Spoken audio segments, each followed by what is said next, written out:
ঘরে ঘরে দেখবেন পরকীয়া করছে। স্বামী তার স্ত্রীকে নিয়ে সন্তুষ্ট না, স্ত্রী তার স্বামীকে নিয়ে সন্তুষ্ট না।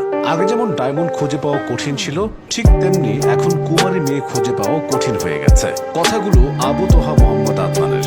মেয়েদের পর্দা নিয়ে এই ইসলামিক স্কলারের ভাষণ, শাসন ও গর্জন শুনলে মনে হয় তার মতো ইমানদার দেশে আর একজনও নেই। সুযোগ পেলেই সবাইকে পরামর্শ দিয়ে বলেন লজ্জাস্থানের হেফাজত করতে, অথচ ঘরে বউ রেখে তিনি নিজেই কিনা লজ্জাস্থান দেখিয়ে বেড়ান এক এয়ার হোস্টেসকে।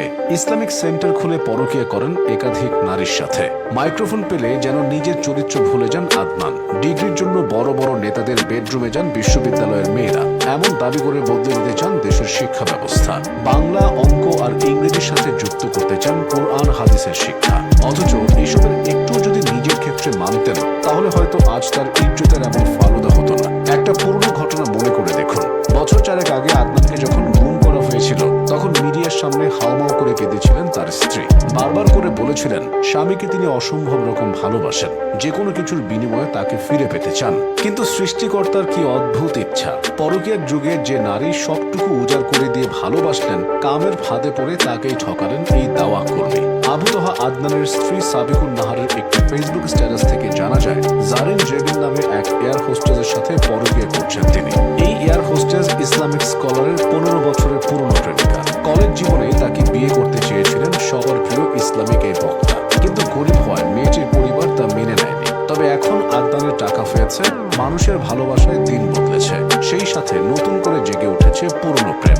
আদনানের স্ত্রীর দাবি, পুরনো প্রেম নতুন করে হলে ফিলিংস পারে, ফলে নিয়মিত চ্যাট বক্সে ফিলিংস আদান প্রদান করেন আদনান। ঘন্টার পর ঘন্টা ফোনে কথা বলেন, এমনকি পরকীয়া প্রেমিকাকে নিয়ে লং ড্রাইভে যাওয়ার ইচ্ছা পোষণ করেন এবং জিন্নুরাইন সেন্টারের অফিস রুমেও সাক্ষাৎ করেন। মূলত সাধারণ মানুষের টাকায় গড়া আদনানের প্রতিষ্ঠানগুলো বিভিন্ন আয়োজন ও ক্লাসের নামে নারীদের সাথে একান্তে মিট করার কারখানা। নারী পুরুষের অবাধ মেলামেশার বিশাল আয়োজন, যেখানে বিভিন্ন কোর্সের নামে মেয়েদের সাথে সরাসরি বসে বেটার থেকে বেস্ট কাউকে খুঁজে বের করা হয়। স্ত্রীর বিছানায় বসেই এয়ার হোস্টেস নারীর সাথে প্রেম করেন আদনান। সেন্টারে কাজ আছে বলে নারীদের সাথে সময় কাটিয়ে রাত 3টায় ফেরেন বাসায়। এমনকি জেবিনের আগে রংপুরের এক ছাত্রীকে ইফতার পড়াতেন এবং দিনের কাজ করাবেন বলে দেন বিয়ে করার প্রতিশ্রুতি, যা সইতে না পেরে মাঝে মধ্যেই বাধা দিতেন তার স্ত্রী। কিন্তু সেসব না শুনে উল্টো স্ত্রীকেই সবার কাছে জঘন্য ও দোষী করে তুলেছেন এই ইসলামিক স্কলার। স্ত্রীর দেওয়া স্ট্যাটাসটির পর আদনানের আইডি থেকে একটি স্ট্যাটাসে জানানো হয় তার ফোন চুরি হয়ে গেছে, ফলে কেউ যেন তার নম্বর কিংবা পেজ থেকে পাঠানো কোনো বার্তায় বিভ্রান্ত না হন। এরপর কি এক অজানা কারণে ডিলিট হয়ে যায় সাবিকুন নাহারের স্ট্যাটাস। পরে আরেকটি স্ট্যাটাসে তিনি দাবি করেন হিংসুক ও বিরোধীরা পরিকল্পিত এজেন্ডা বাস্তবায়ন করতে ইন্টেনশনালি তাকে কিছু ভুল ইনফরমেশন দিয়েছিলেন, কিন্তু সত্যতা যাচাইয়ে সেসব মিথ্যা বলে প্রমাণিত হয়েছে। সময় নিয়ে ভেরিফাই না করে তিনি যে স্ট্যাটাস দিয়েছেন তা ঠিক হয়নি, তাই তিনি আদনানের কাছে বিশেষভাবে লজ্জিত।